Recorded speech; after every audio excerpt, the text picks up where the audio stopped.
이것들이 아침마다 새로우니 주의 성실하심이 크시도소이다. 내 심령에 이르기를 여호와는 나의 기업이시니 그러므로 내가 그를 바라리라 하도다. 기다리는 자들에게나 구하는 영혼들에게 여호와는 선하시도다. 사람이 여호와의 구원을 바라고 잠잠히 기다림이 좋도다. 사람은 젊었을 때에 멍에를 매는 것이 좋으니 혼자 앉아서 잠잠할 것은 주께서 그것을 그에게 메우셨습니다. 그대의 입을 땅에 티끌에 댈지어다. 혹시 소망이 있을지로다. 자기를 치는 자에게 뺨을 돌려대어 치욕으로 베풀릴지어다. 이는 주께서 영원하도록 버리지 아니하실 것임이며 그가 비록 근심하게 하시나 그의 풍부한 인자하심에 따라 긍휼히 여기실 것임이라. 주께서 인생으로 고생하게 하시며 근심하게 하심은 본심이 아니시로다.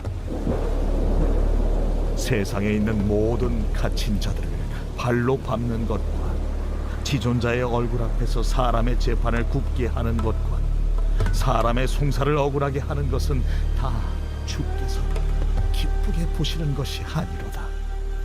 주의 명령이 아니면 누가 이것을 능히 말하여 이루게 할 수 있으랴. 화와 복이 지존자의 입으로부터 나오지 아니하느냐.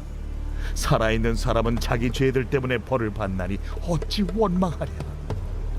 우리가 스스로 우리의 행위들을 조사하고 여호와께로 돌아가자. 우리의 마음과 손을 아울러 하늘에 계신 하나님께 들자. 우리의 범죄함과 우리의 반역함을 주께서 사하지 아니하시고 진노로 자신을 가리시고 우리를 추격하시며 죽이시고 긍휼을 베풀지 아니하셨나이다. 주께서 구름으로 자신을 가리사 기도가 상달되지 못하게 하시고 우리를 문나라 가운데에서 쓰레기와 폐물로 삼으셨으므로 우리의 모든 원수들이 우리를 향하여 그들의 입을 크게 벌렸나이다. 오늘 우리에게 주시는 하나님의 말씀은 에레미야 애가 3장 24절로 46절입니다. 3장은 전체가 66절로 이루어진 에레미야 애가에서 가장 긴 장입니다. 다른 장들은 히브리어 알파벳 22글자가 각 절의 순서대로 나오면서 22절로 이루어져 있는데요. 3장은 3절이 하나의 단위로 묶여서 진행되는 형식입니다. 앞에서 시인은 자신의 고통으로 인해 낙심과 절망 가운데 있었습니다.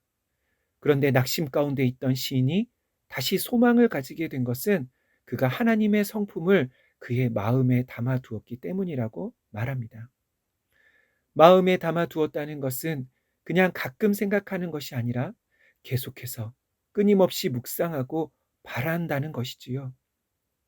사랑하는 성도 여러분, 고난 중에 우리가 어떻게 소망을 가질 수 있을까요? 극심한 고난의 때에 어떻게 우리 마음이 염려와 불안, 두려움으로 절망하지 않고 다시 소망을 갖고 평안할 수 있을까요?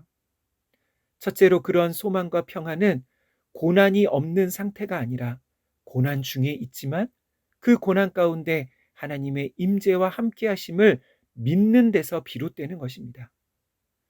시인은 현실의 고난 중에 마음으로 무엇을 생각했지요?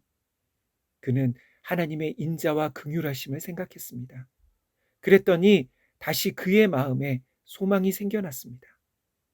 그래서 고난의 때에 저와 여러분이 해야 할 일은 하나님의 성품을 묵상하고 바라보는 것입니다.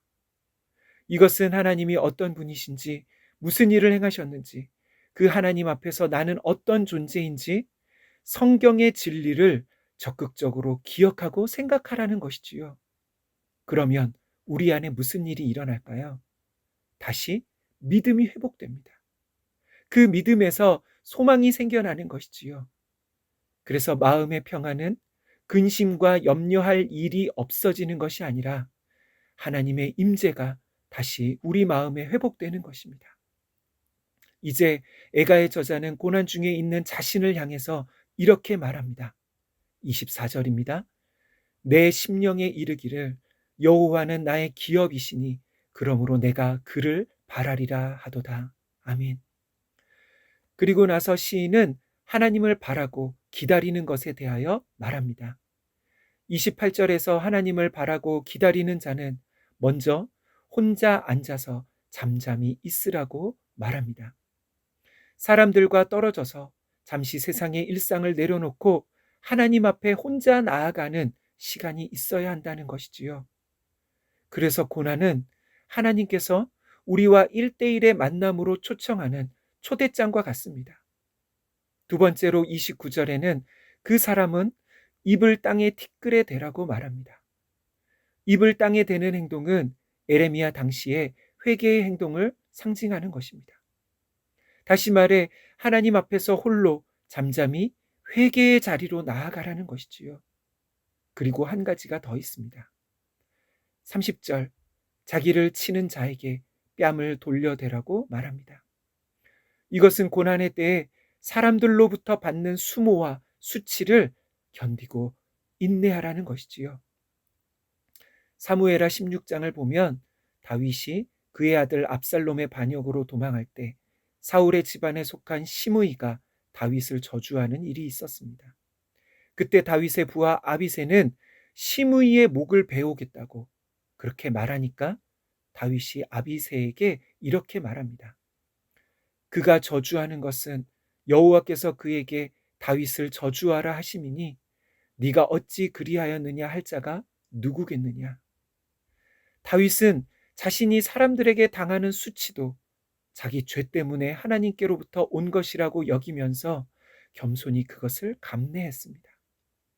이와 같이 애가의 저자는 하나님께서 고난을 통해 우리를 낮추실 때 우리 스스로가 적극적으로 낮아지라고 요청하는 것이지요. 그러면 그렇게 하면 하나님께서는 무엇을 하실까요? 31절과 32절입니다. 이는 주께서 영원하도록 버리지 아니하실 것임이며 그가 비록 근심하게 하시나 그의 풍부한 인자하심에 따라 긍휼히 여기실 것임이라. 아멘. 이렇게 하나님을 기다리며 바라는 자들을 하나님께서는 버리지 않으시고 그의 인자와 긍휼로 불쌍히 여기실 것입니다. 사랑하는 성도 여러분, 하나님은 우리 죄로 인해 고생하고 근심 가운데 있는 것을 기뻐하시는 분이 아닙니다. 비록 우리 잘못으로 우리의 잘못된 선택으로 겪게 된 고난일지라도 하나님은 우리 죄를 미워하시는 분이지 우리를 불쌍히 여기시는 분이십니다. 40절과 41절입니다. 우리가 스스로 우리의 행위들을 조사하고 여호와께로 돌아가자. 우리의 마음과 손을 아울러 하늘에 계신 하나님께 들자. 아멘. 40절부터는 나에서 우리라는 1인칭 복수 시점으로 그 분위기가 바뀝니다. 결국 시인이 이스라엘 백성들에게 말하고 싶은 것은 여호와께로 돌아가자는 것이지요. 그런데 여호와께로 돌아가는 회개에는 한 가지 전제가 있습니다. 스스로 우리 행위를 조사하는 일이 먼저 있어야 하는 것이지요. 이것은 회개란 무조건 잘못했다고 그렇게 피상적으로 하는 회개가 아니라 구체적으로 우리가 무엇을 잘못했는지 돌아본 것이 있어야 하는 것이지요. 우리 삶을 말씀에 비추어 봄으로써 구체적으로 하나님 앞에 우리 잘못을 고백하는 것이 회개인 것이지요. 그런 회개가 있을 때 비로소 우리 삶의 변화가 일어나고 회복의 소망이 있을 것입니다. 은혜가 풍성하신 하나님 아버지, 우리가 고난 중에 있을 때 현실의 상황으로 절망하는 것이 아니라 적극적으로 주님의 성품을 바라보게 하옵소서. 주님이 어떤 분이시며 우리를 위해 무슨 일을 행하셨는지 묵상할 때 우리 안에 믿음과 소망이 회복되는 은혜를 주옵소서. 주님, 우리 자신과 가정, 공동체가 회개할 때 성령의 능력으로 그 죄의 뿌리를 뽑을 수 있도록 도와주옵소서. 주님 앞에서 우리 마음과 행위를 돌아보는 우리 모든 산돌의 권속들 되게 하옵소서. 예수님의 이름으로 기도하옵나이다. 아멘. 함께 기도할 제목입니다. 첫째, 우리의 신앙과 회개가 피상적이고 두루뭉실한 회개되지 않게 하옵소서. 두 번째, 우리의 염려, 절망, 낙심과 같은 자신의 감정에 집중하는 것이 아니라 하나님의 성품과 성경의 진리를 더욱 우리 마음에 두게 하옵소서.